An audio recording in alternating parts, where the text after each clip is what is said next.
Today I'm going to show you how to make prime rib. It's actually easier than you think it is. Prime rib is delicious, and if you just follow these simple instructions, you can't really go wrong. So we're going to start by assembling our ingredients. First we're going to need some kosher salt. I like kosher salt. You could use whatever salt you want, but kosher salt is a little bit softer, I find, in flavor than other salts. So it's a little less harsh. I like it a lot. And then I'm going to use some freshly ground black pepper. I'm going to use some fresh rosemary. I just picked this from my garden, but you could buy it from the store, or you could use dried if you wanted to, but I do like fresh better. And then some garlic. I just get the whole clove and I just break off a few little pieces. And then it has a little paper that comes around it. And to get it off, I just crack it like that. And then once you've kind of broken it, the paper just kind of slips right off.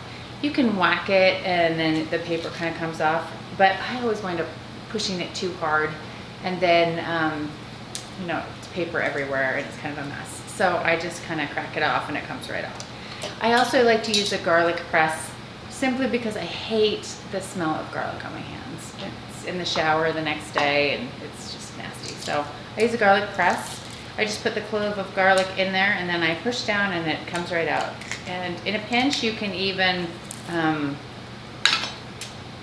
leave the paper on if you have a hard time getting it off. So I've got my 2 cloves of garlic in, and then I'm going to take my rosemary, and what I do is I just strip the leaves off by pulling down, just the opposite way of the way they grow.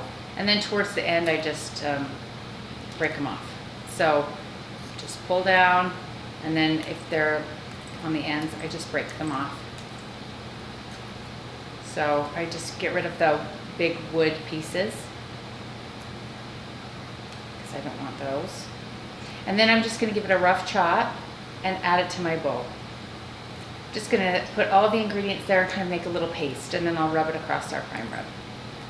And this prime rib happens to be almost 5 pounds, so 4 to 5 pounds. You can do more than that, but you might want to make a little bit more, like 1.5 times this to put on it. You're going to use about a tablespoon of fresh, so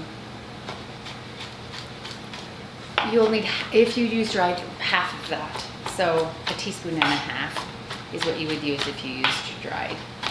So I'll just give it a rough chop. And if you're using dry, just crumble it a little bit to get it a little smaller. And then I'm just going to put that in with the other stuff.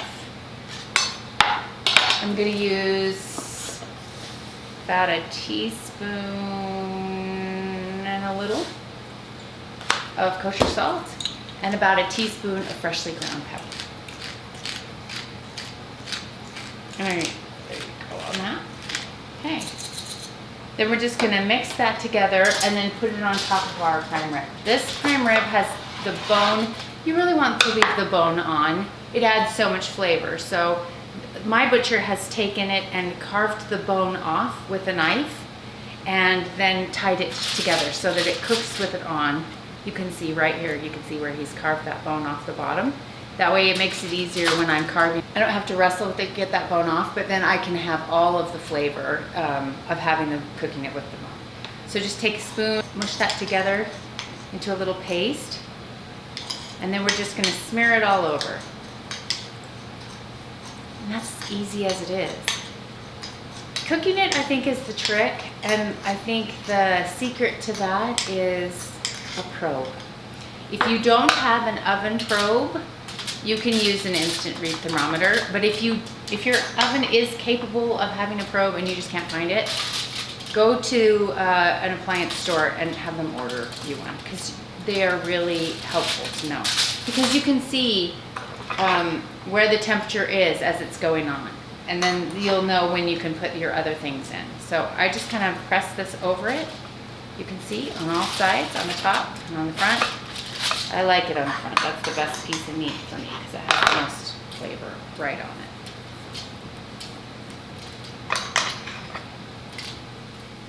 Okay, now that that's all done and it's all nice and coated on all the sides. All right.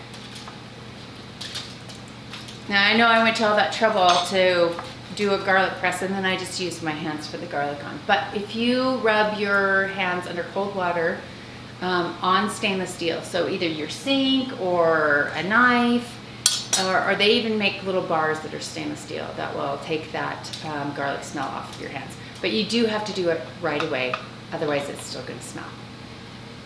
And now for the magic. I have my probe here, and I'm going to put it into my meat, and I want to get it right down into the middle, into the center. So where I think that is, in the middle, in the center. And then I'm going to plug this into my oven, and I'm going to program it for 132 for my oven. And I'm going to do it on a 200-degree oven until it beeps. If by then, and it's going to take 3 hours or so to cook all the way through.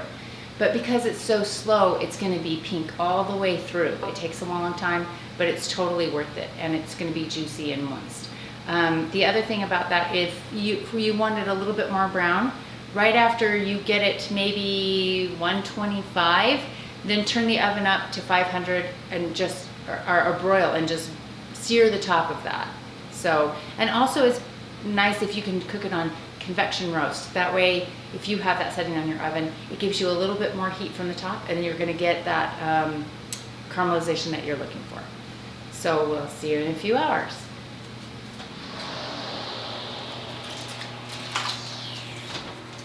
So my roast is finished. My probe let me know that it's reached the desired temperature, so I'm just going to take it out of the oven and remove the probe.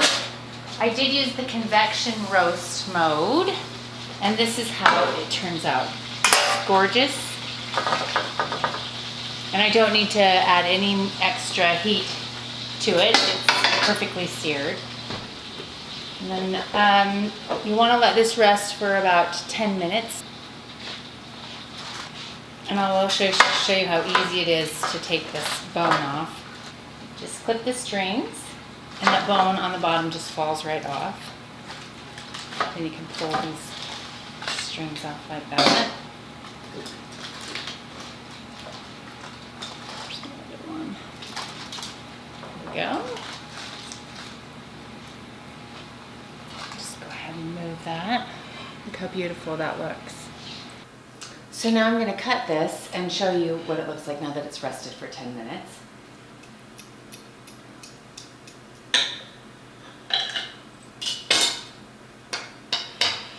And there you have it. This is what it looks like at the 200-degree oven. It took about 3 hours and 15 minutes for this roast, but it comes out perfectly pink all the way from the top to the bottom if you use that slow roast. You can go to my blog, cookingwithrachel101.com, and find this recipe and over 200 others. So I'll see you next time.